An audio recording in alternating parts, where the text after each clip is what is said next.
تبارك الذي نزل الفرقان على عبده ليكون للعالمين نذيرا۔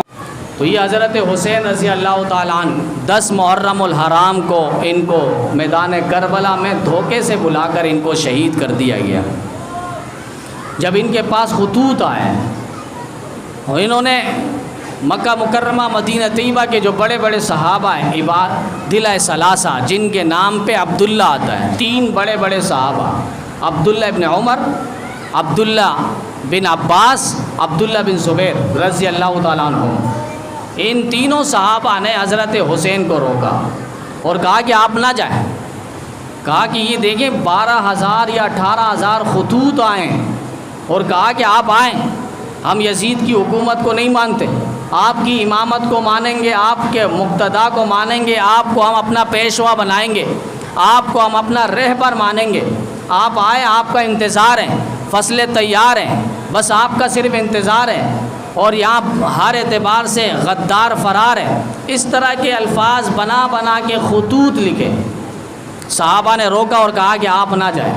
انہوں نے آپ کے والد سے حضرت علی المرتضیٰ سے بھی انہوں نے وفاداری نہیں کی، انہیں بھی شہید ہونا پڑا کوفہ میں۔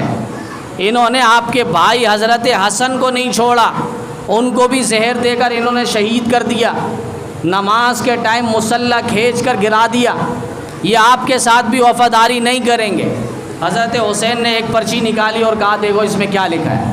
انہوں نے کہا کہ اگر آپ نہیں آئیں گے، ہماری رہبری نہیں کریں گے، ہماری امامت نہیں کریں گے، تو پھر کل قیامت کے دن آپ کا گریبان ہوگا، ہمارا ہاتھ ہوگا، ہم اللہ کی عدالت میں آپ کو پیش کریں گے۔ حضرت حسین فرماتے کہ میں ڈر گیا، آخرت کا انہوں نے مجھے ڈر دلایا اور اللہ کے سامنے حضور پر پکڑنے پر انہوں نے مجھے ڈر دکھایا، اب میں کہاں جاؤں۔ صحابہ نے فرمایا کہ ٹھیک ہے، آپ نہ جائیں، پہلے کسی کو بھیجیں، وہ جا کے حالات کا مشاہدہ کر لیں، اس کے بعد پھر آپ جائیں۔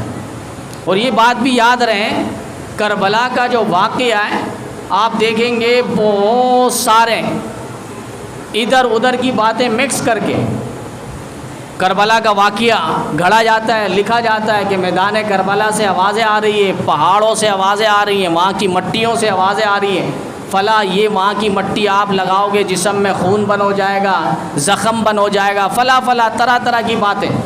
آپ ان کے 10 ذاکروں کو لے لیں، 10 کمروں میں بٹھا لیں الگ الگ، اور ان سے پھر واقعہ کربلا سنیں، ہر ایک اپنی اپنی سنائے گا۔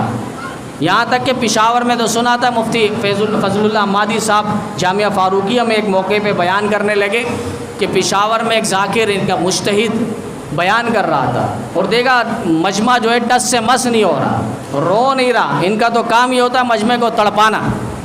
اب مجمع بالکل ٹس سے مس نہیں ہو رہا تو اس ذاکر نے کہا میدان کربلا میں حضرت حسین پر لوگوں نسوار بھی بن کر دیا تھا، بس اب یہ سننا تھا، مجمع رو پڑا۔ تو یہ اس طرح کے من گڑک قصے کہانیاں سنا کر لوگوں کو صرف واویلا اور سیخ پا بنانا ہے۔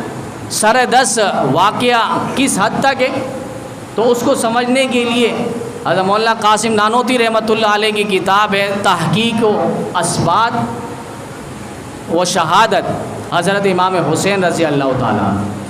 پھر اس کے بعد دوسرے نمبر پر کتاب ہے مفتی اعظم پاکستان حضرت مولانا مفتی شفیع صاحب رحمۃ اللہ علیہ کی شہید کربلا۔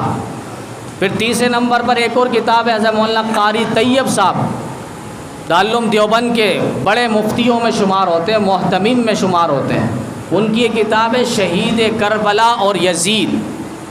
ان 3 کتابوں کو آپ دیکھیں، اس کے علاوہ بھی اور بھی بہت ساری کتابیں لکھی گئی ہیں، تو ان 3 کتابوں کے اندر وہ باتیں ملیں گی جو حقیقت پر مبنی باتیں ہیں۔ اور حضرت حسین رضی اللہ تعالیٰ عنہ کو کن لوگوں نے کربلا میں بلایا تھا، کون لوگ تھے، اس کے بعد انہوں نے حضرت مسلم بن عقیل رضی اللہ تعالیٰ عنہ کو بھیجا۔ قصہ مختصر، وہ جب وہاں گئے تو 80,000 لوگوں نے ان کے ہاتھ پر بیعت کی اور ان کے ساتھ تقریباً 6 اور افراد گئے تھے۔ انہوں نے یہاں سے خط لکھا اور کہا حضرت حسین سے کہ آپ آ جائیں، حالات سازگار ہیں، سارے لوگ مطیع اور فرمانبردار ہیں، آپ کی امارت کو، امامت کو، مقتدا کو، پیشوا کو یہ لوگ مانیں گے۔ یہ خط بس نکل گیا۔ پیچھے سے یزید نے دیکھا جو شام میں گورنر تھا اس نے دیکھا کہ یہاں تو معاملہ کوفیوں نے میرے خلاف حضرت حسین کو بھڑکایا ہے، میرے خلاف غلط پروپیگنڈا کیا گیا ہے اور اس کو باقاعدہ مدینے سے بلا رہے ہیں کوفہ میں، ایسا نہ ہو حالات کچھ اور ہو جائے۔ تو انہوں نے دیکھا وہاں کے جو گورنر تھے کوفہ کے، نعمان بن بشیر رضی اللہ تعالیٰ عنہ، اور نعمان بن بشیر نے پہلے ہی کہہ دیا تھا حضرت حسین آئیں گے میں کوئی ان کی مخالفت نہیں کروں گا، اپنے لیے جہنم واصل ہو جاؤں میں کیوں نواز رسول کے مقابلے میں آؤں، اور انہوں نے کہا اگر آئیں گے تو میں پیچھے ہٹ جاؤں گا۔ بس یہ بات یزید نے عبداللہ بن زیاد کو وہاں کا گورنر بنایا، وہ وہاں آیا اور آنے کے بعد اس نے حالات کا جائزہ لیا، لینے کے بعد لوگوں نے سمجھا شاید حضرت حسین آ گئے، نعرے بازی کرتے ہوئے ان کے مقام تک پہنچے۔ جب انہوں نے چہرے سے کپڑا ہٹایا تو دیکھا کہ عبداللہ بن زیاد ہے، اور اس نے کہا کہ میں گورنر ہوں، اکیلا آیا تھا، 18,000 خطوط دینے والے، 80,000 مسلم بن عقیل کے ہاتھ پہ بیعت کرنے والے، ایک بھی اس کو ٹھکانے لگانے کے تیار نہیں تھا، اتنے کوفی لوگ ڈر گئے تھے۔ اور عبداللہ بن زیاد نے کہا کہ کوئی بھی میرے خلاف آئے گا تو اس کی خیر نہیں ہے، اب کرے گا کیا؟ کہا یہ مسلم بن عقیل کون ہے، کہاں سے آیا ہے، اس کو گرفتار کرو۔ گرفتاری کے وارنٹ جاری ہوئے۔ مغرب کی نماز مسلم بن عقیل رضی اللہ تعالیٰ عنہ پڑھا رہے تھے اور ہزاروں کی تعداد میں لوگ تھے۔ جب انہوں نے سلام پھیرا پیچھے 3 شخص رہ گئے، باقی سارے رفو چکر ہو گئے۔ الکوفی لا یوفی، امام مالک نے فرمایا کوفیوں میں وفا نہیں ہے، 3 رہ گئے باقی سارے بھاگ گئے، کیوں؟ مسلم بن عقیل کو گرفتار کریں گے۔ بالآخر مسلم بن عقیل کو کسی طرح انہوں نے گرفتار کیا اور ان کے مکان کے چھت پہ لے جا کر ان کو شہید کر دیا گیا۔ اب یہاں سے فرزدق شاعر ہے کہ اس نے یہ خبر فوراً یہ مدینے میں پہنچا، راستے میں حضرت حسین سے ملاقات ہوئی اور فرزدق شاعر نے کہا کہ بھائی آپ کے جو لوگ گئے تھے مسلم بن عقیل کو تو عبداللہ بن زیاد نے شہید کر دیا ہے، اور ان کے ساتھ جو اور تھے ہانی بن عروہ رضی اللہ تعالیٰ عنہ، یہ سارے کے سارے شہید کر دیے گئے، آپ نہ جائیں، حالات بہت نازک ہیں۔ اب جو ان کے بھائی تھے مسلم بن عقیل وغیرہ کے، انہوں نے حضرت حسین کو دیکھا واپس جا رہے ہیں مدینہ کی طرف، کیونکہ عورتوں اور بچوں کو لے کر وہ نکل پڑے تھے۔ اور یہ بات بھی یاد رہے، بعض دشمن پروپیگنڈا کرتا ہے اور کہتا ہے کہ دیکھو صحابہ نے ساتھ نہیں دیا، تو صحابہ نے ساتھ نہیں دیا، صحابہ کو بتلایا نہیں میں جنگ و جدل کرنے کے لیے جا رہا ہوں، قتل و قتال کرنے کے لیے جا رہا ہوں۔ اگر کوئی جنگ پہ جاتا ہے بیوی بچوں کو نہیں لے جاتا، دودھ پیتے شیرخوار بچوں کو نہیں لے جاتا۔ صحابہ جانتے تھے حضرت حسین لڑنے نہیں جا رہے۔ حضرت حسین راستے میں لوگ آ گئے اور کہا کہ آپ نہ جائیں۔ فرزدق شاعر نے کہا، حضرت حسین مشورہ کرنے بیٹھ گئے تو مسلم بن عقیل کے بھائیوں نے کہا کہ نہیں، آپ کے نانا نے بھی کیا تھا صلح حدیبیہ کے مقام پہ، جب حضرت عثمان کی بات آئی تھی شہید کر دیے گئے، آپ کے نانا پیچھے نہیں ہٹے تھے اور انہوں نے موت پر بیعت لی تھی 1400 صحابہ سے، لہٰذا آج ہم بھی جائیں گے ان کے ساتھ لڑیں گے، کچھ بھی ہو جائے بدلہ لیں گے ہم۔ حضرت حسین نے کہا ٹھیک ہے پھر چلتے ہیں۔ اس کے بعد حضرت حسین چل پڑے اور وہاں کوفہ میں جب پہنچے دیکھا کہ سارے کوفی لا یوفی 18,000 خطوط دینے والے 12 ٹوکریاں اٹھا کر حضرت حسین نے دکھایا کہ کہاں یہ لوگ، اور عبداللہ بن زیاد نے راستہ تنگ کر دیا۔ بالآخر حضرت حسین نے فرمایا کہ بھائی میں لڑنے نہیں آیا ہوں، میری شرطیں، مجھے مدینہ واپس جانے دو، مجھے ان لوگوں نے بلایا تھا، مجھے مدینہ واپس جانے دو، یا پھر مجھے جو ہے سرحدوں میں جانے دو، اسلامی سرحدوں میں، کیونکہ تم لوگ بھی کلمہ پڑھتے ہو، نمازیں پڑھتے ہو، تو تم لوگوں سے لڑنا مناسب نہیں ہے، میں چاہتا ہوں کافروں سے لڑوں اور جام شہادت نوش کر جاؤں۔ انہوں نے دوسری شرط بھی نہیں مانی۔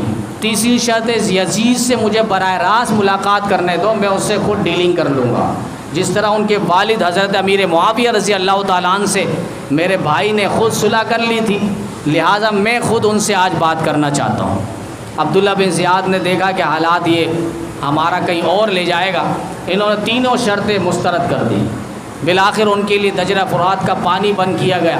حضرت حسین رضی اللہ تعالیٰ عنہ کی زندگی میں لکھا ہے 25 حج کیے اور ہر روزانہ 1000 نوافل پڑھا کرتے تھے، 1000 نوافل، اور یہاں تک کہ یومی ہے قرآن پاک کو ختم کیا کرتے تھے۔ میدان کربلا میں 3 بد دعا دی تھی، کہا اللہ تمہیں مدینہ نصیب نہ کرے، ظالموں تم لوگوں نے غدار اور دھوکہ دے کر مجھے مدینے سے، میرے نانا کے شہر سے نکالا ہے، مجھے محروم کیا وہاں سے، تمہیں اللہ مدینہ نہ دکھائے۔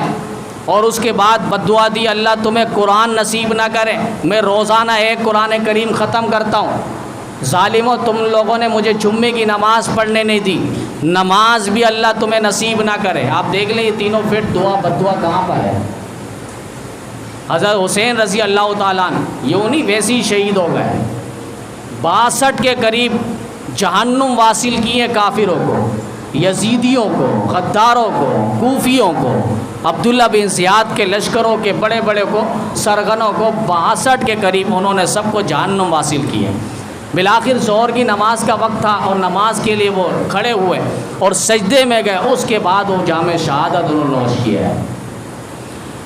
حضرت عمر رضی اللہ تعالیٰ عنہ بھی شہید ہے، حضرت عثمان بھی شہید ہے، علی بھی شہید ہے، ان سب کی شہادت مظلومانہ ہے، یاد رکھیں مظلومانہ۔ حضرت عمر نماز پڑھا رہے، پتہ نہیں اچانک حملہ ہوا، یہ مظلومانہ شہادت ہے۔ حضرت عثمان 40 دن تک محاصرہ کیا گیا اور اپنے گھر کے اندر ان کو شہید، یہ مظلومانہ۔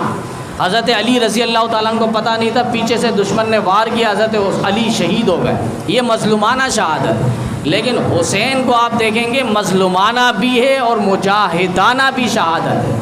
مظلومانہ بے سر و سامانی کے عالم پہ نکلے، مدینہ اپنا نانا کا شہر انہوں نے خیر آباد کیا، بیوی بچوں کو انہوں نے ساتھ لیا، خار بچوں کو اپنے ساتھ لیا، یہ مظلومانہ پیدل سواری پر وہاں کئی مہینوں کا سفر کر کے وہ غیر آباد زمینوں پر پہنچے، یہ مظلومانہ۔ پھر ان کے سارے 72 افراد جس میں سے 22 کے قریب اہل بیت کے لوگ شہید ہوئے، یہ مظلومانہ۔ لیکن مجاہدانہ پھر ان کی جرت اور بہادری عالم نے دیکھا ہے کہ 62 کے قریب انہوں نے خون پہ دشمنوں کو لٹا دیا تھا، یہ مجاہدانہ شہادت ہے، جرت مندانہ شہادت ہے۔ آپ دیکھیں ان نبیوں میں سب سے آخر خاتم الانبیاء، بیٹیوں میں سب سے آخر خاتم البنات، ابا خلفاء میں سب سے آخر خاتم الخلفاء، اور خود شہادت میں سب سے آخر خاتم الشہداء۔ یہ سرداری شہادت کا تاج اور صحرا حضرت حسین رضی اللہ تعالیٰ عنہ کے سر پر آیا۔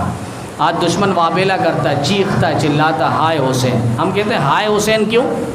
واہ حسین نہیں، حسین کیا ناکام ہوا؟ کہا کہ دیکھتے نہیں ہو آپ قرآن کریم گرتا ہے تو ہم کہتے ہائے قرآن گر گیا۔ ہم نے کہا قرآن ہائے نہیں، ہائے اس ہاتھ پر ہے جس ہاتھ سے یہ قرآن کریم گرا، ہائے اس جگہ پر ہے جس الماری سے یہ قرآن کریم گرا۔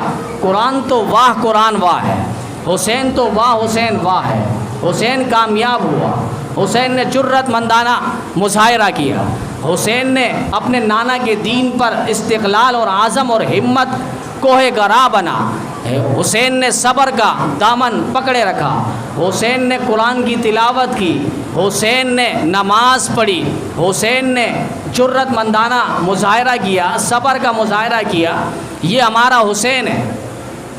واہ حسین ہم بولتے ہیں، ہائے حسین نہیں بولتے۔ ہائے تو اس کو بولیں گے عبید اللہ بن زیاد کو، ہائے تو ان لوگوں کے لیے جو کوفی جنہوں نے حضرت حسین کو بلایا، ہائے اور لعنت تو ان لوگوں پر، ان یزیدیوں پر، لشکروں پر جن لوگوں نے حضرت حسین کو بلایا، ہائے تو ان غداروں پر جنہوں نے خطوط لکھ کر حضرت حسین کو بلوایا، ہائے تو اشعث بن قیس پر ہے، ہائے تو سلیمان ابن ربیع پر ہے۔ واہ حسین، ہمارا حسین تو واہ حسین ہے، کربلا کا شاہ حسین، واہ حسین واہ حسین، جنت کا شہزادہ حسین، واہ حسین واہ حسین۔ ہمارا نعرہ ازل سے ابد تک یہی ہے، ہمیشہ سے اور ہمیشہ یہی نعرہ لگا رہے گا۔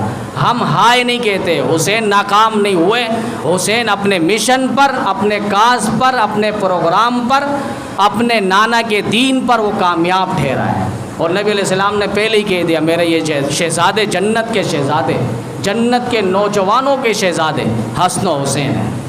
تو یہ محرم الحرام یہ ہمیں پیغام دیتا ہے کہ باطل کے سامنے جھکنا نہیں ہے۔